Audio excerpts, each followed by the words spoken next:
Hello, Newpick.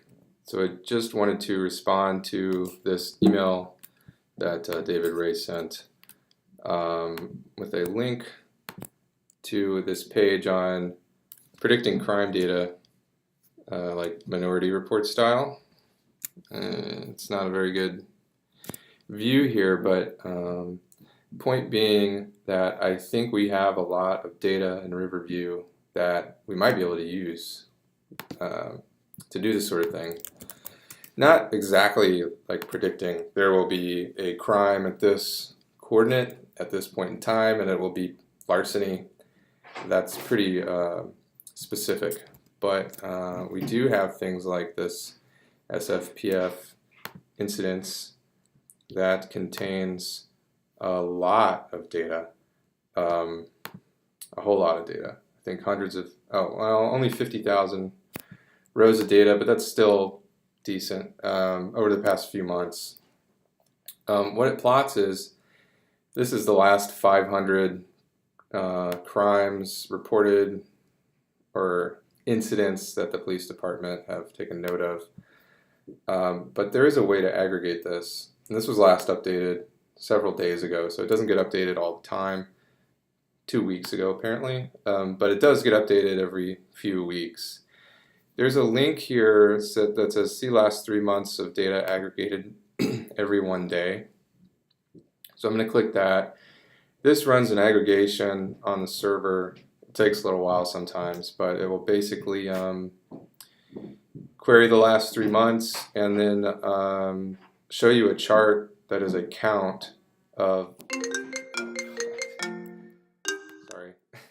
show you a chart that is a count of crimes over time aggregated by the time frame that you specified. So in this case it's 1 day since 3 months ago.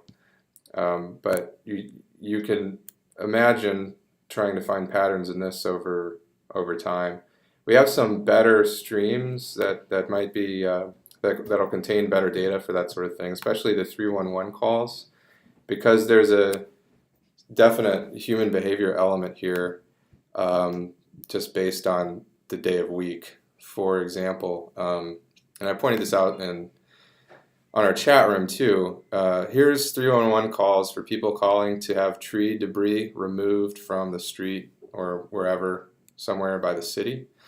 This is all of them, and now we're going to look at an aggregated view of the count in Chicago of 311 calls for tree debris removal over time. As you can see here, we have a very obvious weekly pattern. So Saturdays and Sundays are less active during the weeks. Mondays and Tuesdays are like the most likely time people are going to call because they probably know they're not going to get a response on the weekend, so they save up their requests for Monday.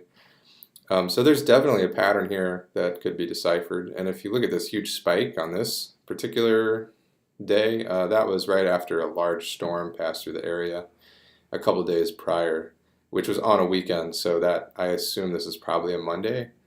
They got a ton of calls.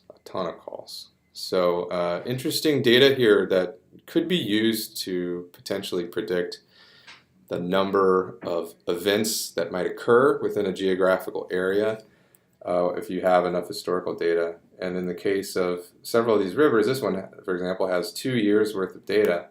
So you'll get a pretty good pattern detection passing that much data into the system. So I just wanted to point that out in response to David's suggestion that a combination of Riverview, Newpick, HTM Java, or whatever, the data is there and the aggregation function is also there. You can easily turn this into JSON just by changing the HTML file extension to JSON to get these counts and stream it into your HTM system. So